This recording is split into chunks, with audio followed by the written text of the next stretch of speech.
So I wanted to introduce you to just a small number of some of the very best new Magnolia hybrids which we've got flowering here at Caerhays this week. We've had quite a lot of east wind, so they're a bit battered around.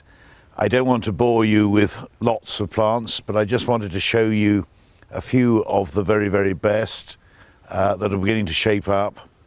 And the one I'm standing beside was planted in 2013, so it's just over 10 years old. It's now about 12 foot tall, and it's probably got 50 or 60 flowers on it. And this one is called Antje Zandee, a German name which I pronounce very badly. And it's a cross between black tulip and Magnolia cylindrica, a deep purple dream.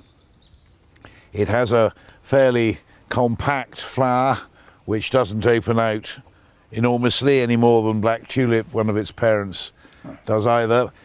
Its tendency is to have a partially erect bit of growth which is showing the black tulip parentage, and something that is spreading a bit here which is showing the cylindrica parentage.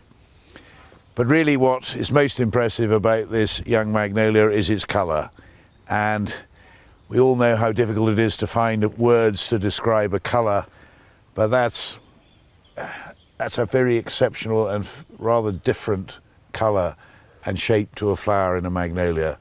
And I think this is going to be, despite the appallingly bad way in which I pronounce the name, Antje Zandee, I think is going to be a magnolia which a lot more people are going to be growing in 15, 20 years time, and I think it's very good. This one hasn't yet been registered or got a name, but it's a cross between Magnolia cylindrica, which is a Japanese and Chinese species which is pure white, and Magnolia campbellii Darjeeling, which is about as purple as it's possible to be.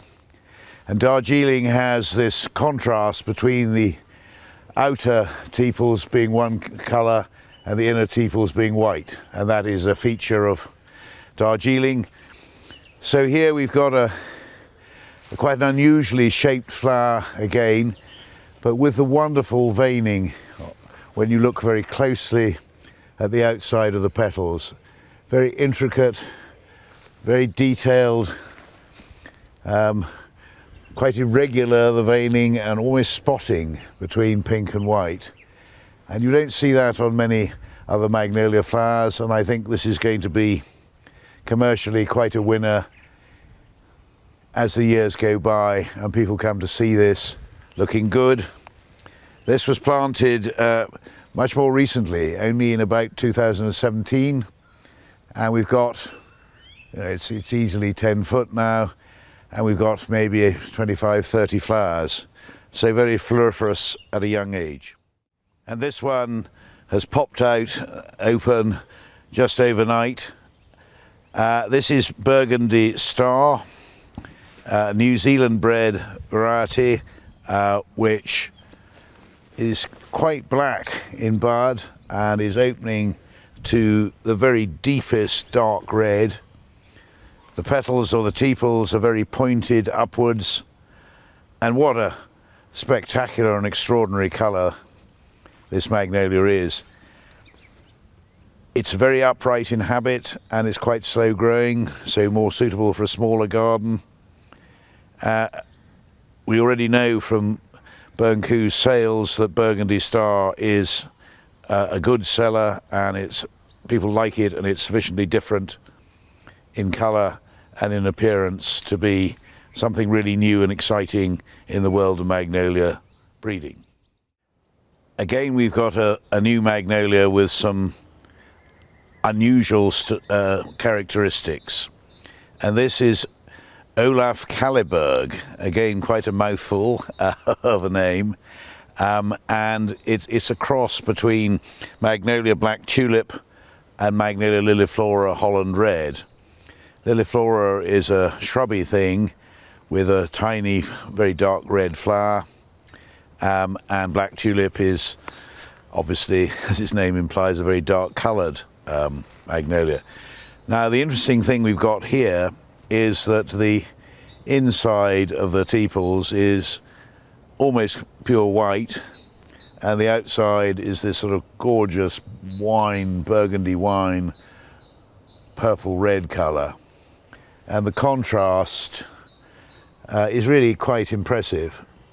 You don't see, when the flower buds first open, you don't really see the inside of the petals, but once they're fully open you get this very pronounced effect.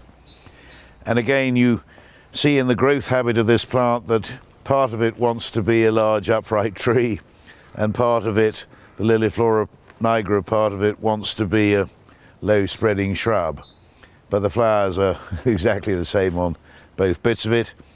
This was planted only in 2019, and what have we got here now? A good dozen flowers. So it's performing very well at a very young age. And it's again something different in the world of magnolias. And I think this, however peculiar the name may be to us in this country, it's a breeder in Europe who has bred something exceptional, and I think this will catch on, and I think lots will be sold in the years to come.